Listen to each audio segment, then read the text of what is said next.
Let's talk about preseason week 3 winners and losers next on Fantasy Football Today in 5.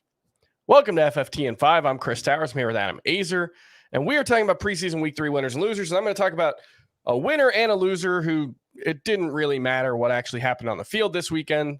Zamir White's a loser because Josh Jacobs did sign a contract with the Las Vegas Raiders for the 2023 NFL season. So I think we can go back to probably not drafting Zamir White, because even the way they were using him in the preseason, it didn't sound like he was going to have any kind of passing game role. They were going to use Amir Abdullah there. So I don't really think there's a ton of upside with Zamir White. I guess if you want a late round handcuff, is Josh Jacobs in the first round for you, Azer? No, I've always had a little bit of trouble trusting Josh Jacobs just because this season was such an outlier for him. But I definitely think, there was this big lull in the second round with running backs where you have Derrick Henry, Nick Chubb, Tony Pollard going pretty early in the second round, and then probably no one else, unless you want to go a little early on Joe Mixon or for some people, Stevenson or Etienne or Gibbs. But it was just like this dead space for running back. I do think Jacobs finds his way there. I think he's a late round 2 pick. All right, and then a winner for me is just Marvin Mims, who in preseason week 2, the Broncos used him exclusively in their 3 wide receiver sets. With Jerry Jeudy out with that hamstring injury, it was Marvin Mims who was moving into the 2 wide receiver sets, starting outside next to Courtland Sutton. We don't know how long Judy's going to be out. I'd be surprised at this point if he played in week 1 with that hamstring injury. It might be a couple more weeks after that before he's fully ready to go. And the thing with rookie wide receivers is we always preach patience. You look at Quentin Johnston.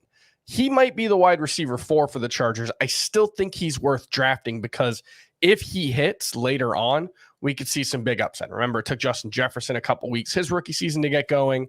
So the thing with Marvin Mims, though, is now he's got a chance to get off to a fast start and build from there. Even with Jerry Jeudy eventually coming back, he could establish himself as a useful fantasy option right away. Adam, who are some winners and losers for you? Well, I think Damian Harris and Tank Bigsby are winners here. I'm not going to call James Cook and Travis Etienne losers necessarily, but just for those 2 guys, for Harris, it was nice to see him on the field. People really haven't been drafting him. He's been hurt, but he played with the ones. He mixed in there on the same drives as James Cook. I believe he got I don't remember if he got a goal line carry, yeah. Right? I think he scored. Did he score? I believe so, yes. Scored. I'm getting them mixed up. Bigsby fumbled going into the end zone. So it's nice for Harris. Bigsby fumbled at the goal line, yeah. Yeah, Bigsby fumbled going into the end zone, but that he still played right after that on the next drive, and he was mixing in there with Etienne. They both were very involved. It wasn't great for Etienne. I'm not panicking yet. Both of them played pretty well, and everything's been good for Bigsby. So he's definitely someone to draft.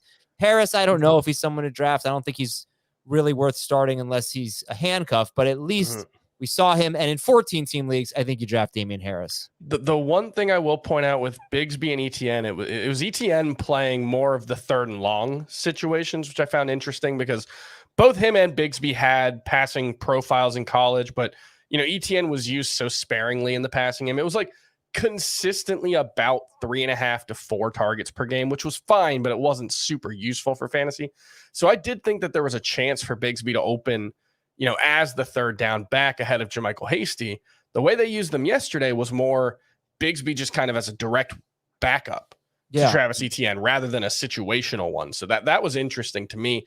And that's where it might be, Etienne wasn't going to get 100% of their carries anyway.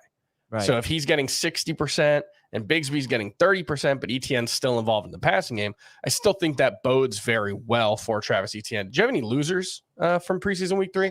Yeah, look, preseason week 3 wasn't the most revealing week, so I don't want to overreact to anything, but I just didn't like the way Deshaun Watson looked. Just a little ugly. The 53-yard pass to Amari Cooper was nice. Cooper was wide open, but he was facing at the start of the game, he was facing the Chiefs backups, but then a lot of them came out. Or, I'm sorry, he was facing their starters. I just, with the report that the passing game hasn't been good, I was hoping for more. He threw the touchdown into Njoku. The mobility looks good. He's going to run a little. I still think he's worth taking his QB 9 or 10, but I'm not as enthused right now about Watson as I was. Another loser I'll throw out there, I mentioned him briefly, but Quentin Johnston. It does look like we got a report last week that Josh Palmer was the wide receiver 3 for the Chargers. Obviously, Keenan Allen and Mike Williams, the top 2 guys there. It does look like Quentin Johnston continues to be, outside of that top 3 discussion, which is interesting because There was a report at the beginning of camp that he was pushing Josh Palmer, but I guess he didn't make the leaps that they were hoping for. It sounds like pass catching, drops have been an issue for him, which we knew that as a prospect, and we've seen that a little bit in the preseason. But I do still think Quentin Johnston is worth drafting, especially if you get him outside of the top 100, outside of the top 120 maybe. There's still long-term upside there, but he's going to have to prove himself to have an opportunity, and that's going to do it for FFT and 5. We'll see you tomorrow.